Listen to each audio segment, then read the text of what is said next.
Chapter 20.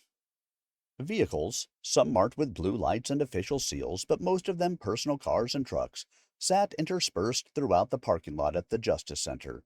But when the team entered, the small lobby was deserted.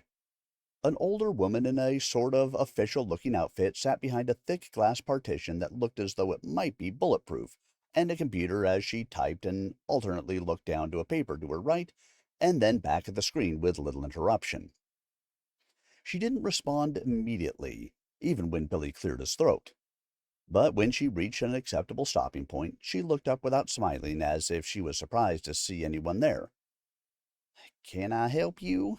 she asked. "We're here to see Sheriff Tinker," Billy said. "I think he's expecting us." "I'll let him know you're here. What's your name?" "Billy Mason." Billy turned around and motioned to some thinly padded chairs sitting around the edge of the small room. Each of them sat except for Gable, who stood alone, studying his fingernails. Petra held the film drives, labeled with dates and locations. Before this morning, every conversation turned back to Bigfoot. The reason they had come to Tennessee. The reason they were on this crew. The meaning in most of their lives. Tinker opened the door and stood facing them. He no longer wore a smile, nor was he friendly. "I'm glad y'all made it. Billy, do you have the footage?" "I do," Billy said, going to Petra and taking the drives before turning around and handing them to the sheriff.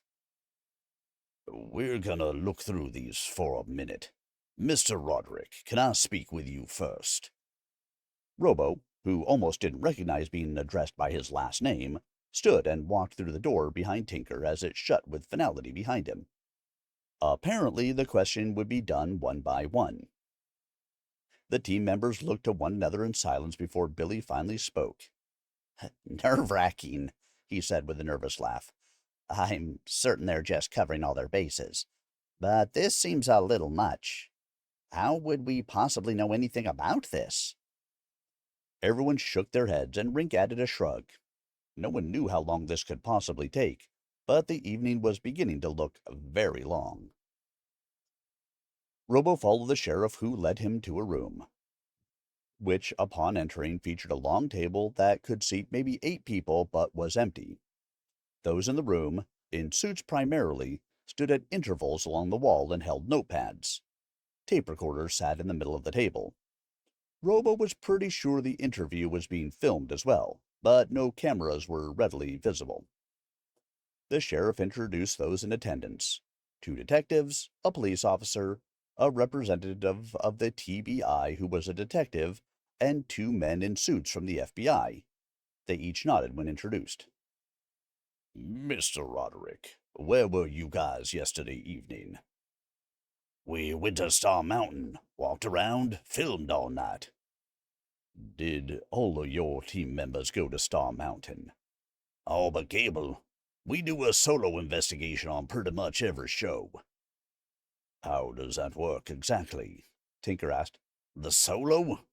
"Yes, the solo." "Well, one person wears a head cam, usually a night vision of some sort that films them walking. You can turn it around and film ahead. I think people like the face shot.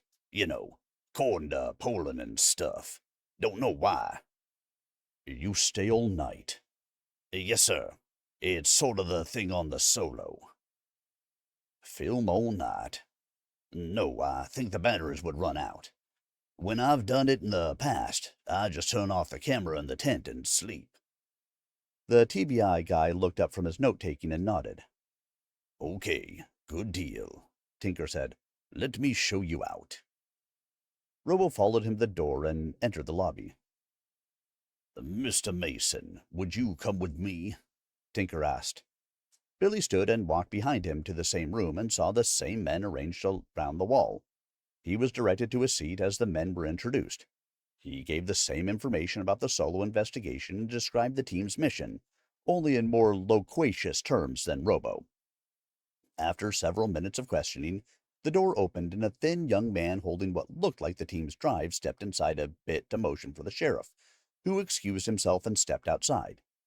Billy glanced around the room, but none of the men changed expressions nor spoke to him. Tinker re-entered and placed the drives in front of Billy.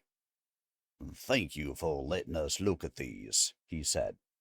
Billy nodded and suspected he wore a somewhat dumb grin. He had seen himself on camera and never found it appropriate or becoming, and even though he recognized it, he couldn't seem to change it. His suspicions were correct this time also.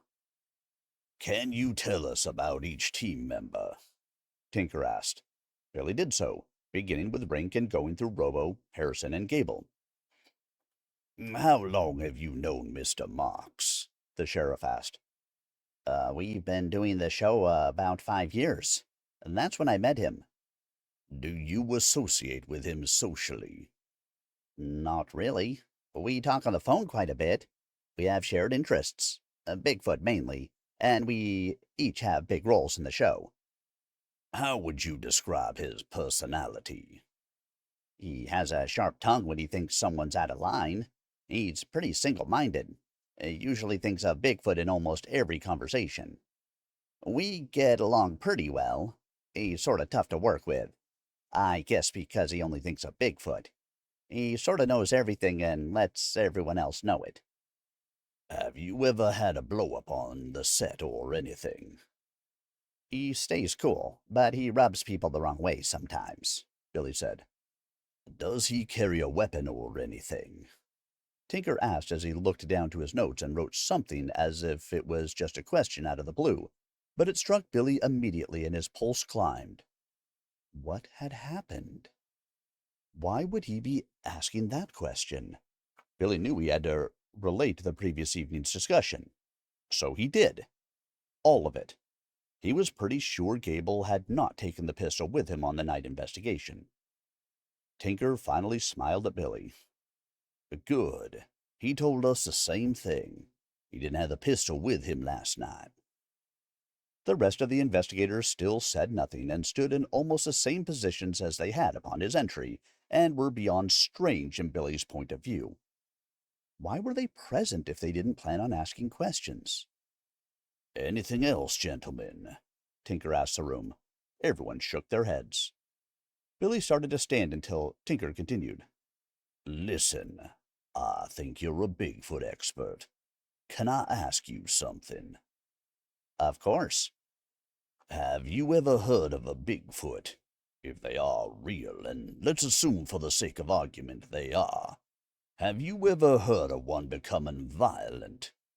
Could they be dangerous, in your opinion?" Tinker asked. I would imagine they could be potentially dangerous. They're huge. They're shy, though, reclusive. We have many reports of them throwing stones at people, at tents. That was my first experience with a Bigfoot when I was a teenager.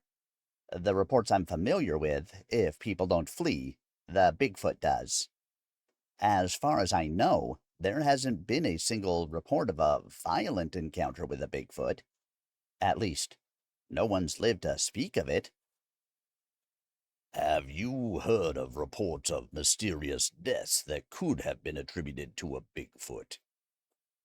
In the ancient past, native people believed the creature snatched and ate children and hunters. I don't think any of those could be proven credible. Another report, it might have been out of Virginia, recounts a tremendous log being thrown at Bigfoot hunters. Maybe the Bigfoot was defending itself. "Mr. Mason, you've been very helpful. I'm sorry we had to have you guys come in and speak with us. I know it's been a long day." Really, no problem. We want to help any way we can, Billy said. Can you tell me exactly what happened? Tinker looked to the suits, who shook their heads ever so slightly. "I'm sure it will come out in the papers and whatnot," Tinker told him. "That's all I can say." Tinker showed him to the door and said he didn't need anything further right now, making certain he had all their contact numbers. And that was that. Nothing that a big dinner in Flo's restaurant might not settle. That and a good night's rest. They would fly home tomorrow. Actually, Robo would drive and prepare for their next investigation. At least, that's what they thought.